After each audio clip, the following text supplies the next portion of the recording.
Hey everyone, I'm Pete Dalliday. Welcome to this edition of Hometown PTBO. We're actually doing a little fireside chat here today with my good friend Ian Armstrong, who's a longtime member here at the Peterborough Golf and Country Club. Army, how old were you when you started playing golf here?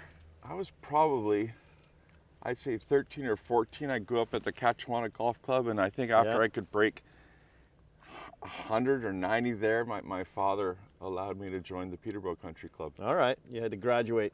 I had to graduate. Into here. Yes. Let's talk about your dad. You brought him up. The late Bob Armstrong played for the Boston Bruins, defenseman, and obviously, you know, your role model and such. And how big of an influence was he on not just your hockey career, but your life? He's passed away many, many years ago, but I miss him every day. I think that the core of our family, and my mom just lives down the road, is what my father represented. And I miss him dearly. And he's got still so many great friends who are now my friends, which is special to me and my family. 100%. Did he talk much about playing in the NHL? Do you guys talk hockey a lot? Unfortunately, no. We didn't have that many conversations. He passed away when I was 23, and just as I was sort of figuring out what it meant to be a young man and a professional and a husband. You thought you'd have the rest of your life maybe to talk hockey, right? Exactly. And with your father's passing, those things you forget. And perhaps, not that I took for granted at the time, but you think your dad's going to live forever. Yeah, absolutely. Yeah. Well, certainly you can look it up and you see some of the hockey cards and some of the photos and that must mean a lot to you. And you eventually got drafted by the Boston Bruins as well after while you're playing for the Petes. What a thrill that must have been. It was, and the draft was very, very different at back in the 80s. I was at home doing chores for my mom. Harry Sinden call you on the phone, or how'd that go down? Someone called me 2 or 3 days later. If that, it was a different world back then. But it was nice. I went to a couple of camps. Came back and played for Dick Todd here in town, and after my last year, I was traded to the Flyers, signed a 3-year entry-level contract, and started my very mediocre professional career in Hershey and Baltimore. There's a lot of people that would do a lot for a mediocre AHL career, so you should be proud of that for sure. Tell us a little bit about what you're up to now. You're retired from Lakefield College after many, many years of teaching there and coaching the hockey and different sports, and that's where your dad worked as well. Right, So I retired just over a year ago, and so I've been really fortunate.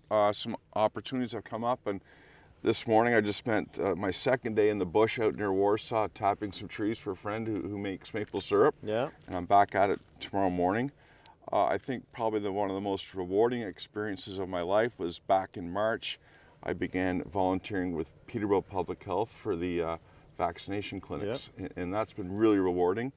I've been last 3 years, I've been training camp coach to the Peterborough Petes, and this year Mr. Oak took me on as a volunteer to be the academic mentor for those players who are still in high school, and I'm also the under 15, what they used to call Major Bantam Scout. And Peterborough's got a great AAA under 15 team this year. So what do you do in your spare time? You said you're retired. I'm trying to learn how to cook. I'm busy. I'm also doing some admissions consulting work with some agencies from around the world, helping them come into independent schools in Ontario. So that's sort of a nice thing I can do on the side at my own time. That's awesome. So it's been great. Busy. It's been great. And during all this, you had cancer, and where's that at now? Well, that was a long time ago. Back in 2013. So I've been 8 years, sort of, I guess 9 years now. I'll be. That's awesome. Thank you for that. So so that's. And before the pandemic, I was a volunteer with the Canadian Cancer Society, counseling other men who were going through the similar experience I was. But unfortunately, the pandemic shut that program down. But no, it's been. I was concerned about retiring during the pandemic, but it really has been really rewarding, and I'm really enjoying my time. And your honorary chair a couple of years ago as well for Pink in the Rink, which is coming up. Got delayed a little bit, but I know you're going to encourage people to help out where they can and help Megan Roy, Doug Gibson, who's a friend of yours this year. Doug Gibson, Megan Roy are the honorary chairs. I know Megan's promoted her activism on her broadcasts, and I know Gibby's up there as well. And that's going to be a wonderful game, and I think it's March now. It's always an emotional night for sure. Okay, well, listen, thank you for joining us. We have a little fun sometimes with little rapid fire as well, and you're being a hockey guy, you should be really good at this. So a couple quick questions. Sure. Okay, who was the best player you played with, It's two-parter, and played against. Played against. Who's the best player you played against? Adam Creighton. Okay. Because of his reach, and this is in junior. I'm talking about junior right now. Yeah. Adam Creighton because of his reach and his ability to always make something happen on every shift. And I really enjoyed that challenge when Dick gave me the opportunity to play against him.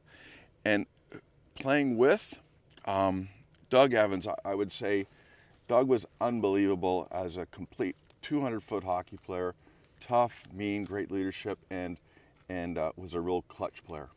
We'll switch to golf because we're at the golf Okay. course. You mentioned Dick Todd, who's been known to play 18 holes of golf in, I think under 2 hours. I'm not 100% sure. What's the quickest you two have ever played We're around usually here? about 218. 218. Now the average is and that's 4. A foursome. That's a foursome. That's a foursome. Yeah, we're usually 218. And the question is, I know you sound busy, but what's the rush with Dick? He's like, what's his rush? He's got a busy day. Oh, does he? He's Okay, far all right. busier than you think. All Peter. right, fair enough. Well, listen, Army, thanks very You're much. welcome. Congratulations on everything.